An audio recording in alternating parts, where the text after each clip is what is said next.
immediately through Lee Zeldin and Federal Environmental. And I watched the other day, those people are angry. And now, they had tremendous, they loved that area. They loved the whole big area, different places, but they loved it. It was all luxury stuff and beautiful stuff. And some wasn't that luxury, but the level of love for that neighborhood, their neighborhoods, was incredible. And you know what? I watched people on television, they want to go, they want to leave. They've lost their spirit, they've lost their heart, because the mayor's incompetent. And Gavin Newsom is incompetent. He's got a good line of bullshit, but that's about it. He's incompetent. And you have Los Angeles is, it's amazing. I called, the first thing I did, I got the Olympics to go there. I was the one that got it. And by a rare thing that happened, I'll be the president. I was very upset because I got the Olympics there, and I said I won't be president when it comes. But bad things happened, and illegal things happened, really illegal things happened.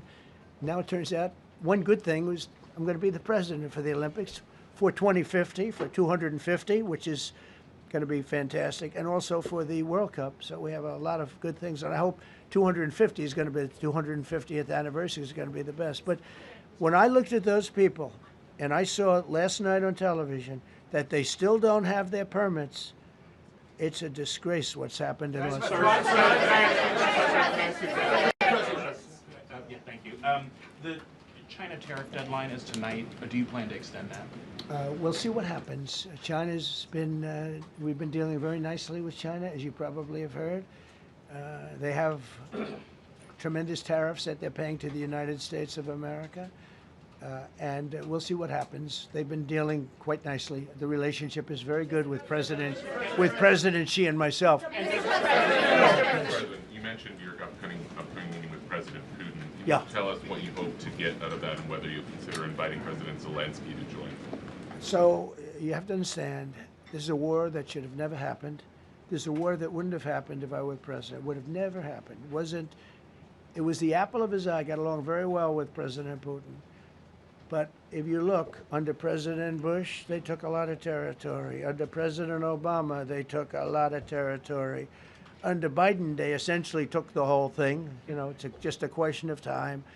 Under Trump, you know what they took? Nothing. Nothing. I was the one that said, you can't build your pipeline. That was half built. I came in, I stopped the pipeline. It's called Nord Stream 2. Nobody knows that, Nobody ever heard of Nord Stream 2. You might have not even heard it. Biggest pipeline in the world. I stopped it. I was not a friend of Russia, but I got along well with Putin. It's always good to get along with other countries if possible, but that doesn't mean you roll over like Biden did. Biden came in and he immediately approved the pipeline. I couldn't believe it. Then they say Trump wasn't tough on Russia. I wasn't tough. I was the toughest. Putin said, if you're not tough, I would hate like hell to see you. I stopped the biggest economic development job, the biggest job that Russia had ever built. I stopped it. It was dead. And this low IQ president came in and he let them build a pipeline and supply oil and gas all over Europe, So this is really a feel-out meeting a little bit.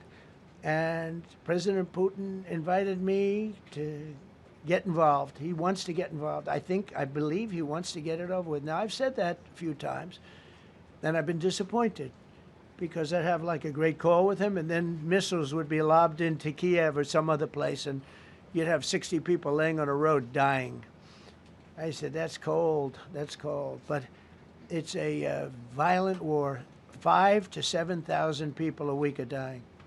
And there's nobody from here. They're all Russian and Ukrainian people, and some people from the cities, much smaller number, but still, those missiles do damage and they kill a lot of people, but mostly soldiers. And they're young soldiers, although in the case of Ukraine, they're getting much older. They're drafting 60-year-olds now.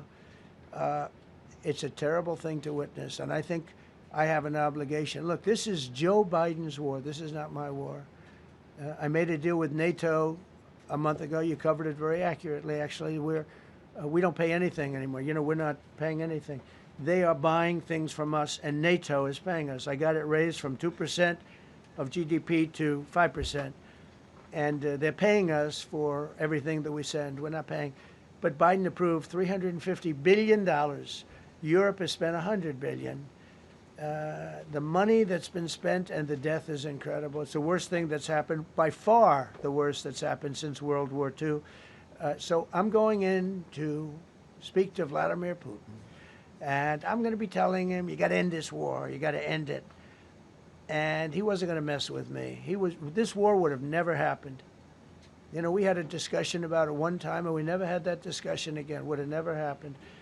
And when the election was rigged, and then Biden took office, which was barely took office, the auto pen took office, bad things started happening. Bad things, stupid things were said, and it ended up in a war. And you know, and I don't believe this will happen anymore because I have that pretty well covered. This could end up in a third world war. This could have been a third world war. I don't think that's going to happen now. But I thought it was very respectful that the president of Russia is coming to our country as opposed to us going to his country or even a third party place. But I think we'll have constructive conversations. Then after that meeting, immediately, maybe as I'm flying out, maybe as I'm leaving the room, I'll be calling the European leaders who I get along with very well. And, you know, I have a great relationship, I think, with all of them. And I get along with Zelensky, but, you know, I disagree with what he's done. Very, very severely disagree. This is a war that should have never happened, wouldn't have happened. But I'll be speaking to Zelensky. The next meeting will be with Zelensky and Putin, or Zelensky and Putin and me. I'll be there if they need. But I want to have a meeting set up between the two leaders. I was a little bothered by the fact that Zelensky was saying, well, I have to get constitutional approval. I mean, he's got approval to go into war and kill everybody, but he needs approval to do a land swap because there'll be some land swapping going on. I know that through Russia and through conversations with everybody to the good, for the good of Ukraine. Good stuff, not bad stuff. Also, some bad stuff for both. So there's good and there's bad. But it's very complex because you have lines that are very uneven. And there'll be some swapping. There'll be some changes in land. And the word that they will use is, you know, they make changes. We're going to change the lines, the battle lines. Russia's occupied a big portion of Ukraine. They've occupied some very prime territory. We're going to try and get some of that territory back for Ukraine. But they've taken some very prime territory. They've taken largely ocean. You know, in real estate, we call it oceanfront property. That's always the most valuable property. If you're in a lake, a river, or an ocean, it's always the best property. Well, Ukraine, a lot of people don't know that Ukraine was largely 1,000 miles of ocean. That's gone. Other than one small area, Odessa, it's a small area. There's just a little bit of water left. So I'm going to go and see the parameters. Now, I may leave and say, good luck. And that'll be the end. I may say this is not going to be settled. I mean, there are those that believe that Putin wanted all of Ukraine. I happen to be one of them, by the way. I think if it weren't for me, he would not be even talking to anybody else right now. But I'm going to meet with him. We're going to see what the parameters are. I'm then going to call up President Zelensky and the European leaders. Right after the meeting, yeah. And I'm going to tell them what kind of a deal. I'm not going to make a deal. It's not up to me to make a deal. I think a deal should be made for both. I think Russia has to get back into building their country. It's a massive country. I think they have 11 time zones, if you can believe it. It's a massive, it's by far, from the standpoint of land, it's by far the largest. They have tremendous potential in Russia to do well. They're not doing well. Their economy is not doing well right now because it's been very well disturbed by this. It doesn't help when the President of the United States tells their largest or second largest oil buyer that we're putting a 50% tariff on you if you buy oil from Russia. That was a big blow. And then they say, gee, he wasn't so tough. Nobody else would have done that. And I haven't stopped there. I mean, look, I was all set to do things far bigger than that, but I got a call that they'd like to meet, and I'm going to see what they want to meet about. I'd like to see a ceasefire. I'd like to see the best deal that could be made for both parties. You know, it takes two to tango, right? So ultimately, I'll have a meeting next week. I had a great relationship with him, considering the fact that, you know, I was not nice to him because of the pipeline. I ended the pipeline. I also gave the javelins. Do you ever hear of a javelin? Javelin is called a tank buster. They say that Obama gave them sheets and I gave them javelins. If it weren't for me, all those tanks that were destroyed at the first days of the war because the tanks got stuck in the mud, some commander made a better. You know, they would have been in Kiev in 4 hours, going down the highway. But a Russian general made a brilliant decision to go through the farmland instead. And they just had torrential rains, and the rains were so bad, and it was mud, and those tanks got stuck in the mud. I don't know who that general is, but knowing Vladimir, he's probably not around any longer because all those tanks were stuck in the mud, and they went along with the javelins. I gave them the javelins. You know that, right? I gave them javelins. They gave them sheets.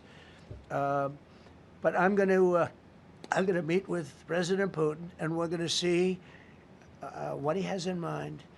And if it's a fair deal, I'll reveal it to the European Union leaders and to the NATO leaders and also to President Zelensky. I think out of respect, I'll call him first. And then I'll call them after. And I may say, lots of luck, keep fighting. Or I may say, we can make a deal. If not, I will tell you this. I've seen a poll coming out of Ukraine.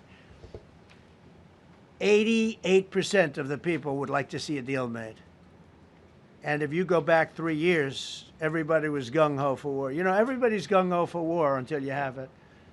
It's an amazing thing. I had it with a couple of countries where I couldn't get a deal done with one particular country. And I just couldn't. The guy's great. He's a friend of mine. Great. Good leader. Tough as hell. I couldn't get the deal done. And then he went into war for a short period of time. You know where I'm talking about. First term. And it was nasty. Guys being killed all over the place. And he went through 1 week of war, and I was able to get the deal done. He said, this is nasty. Yes, please. Yeah, just to follow up on what you were saying there. First of all,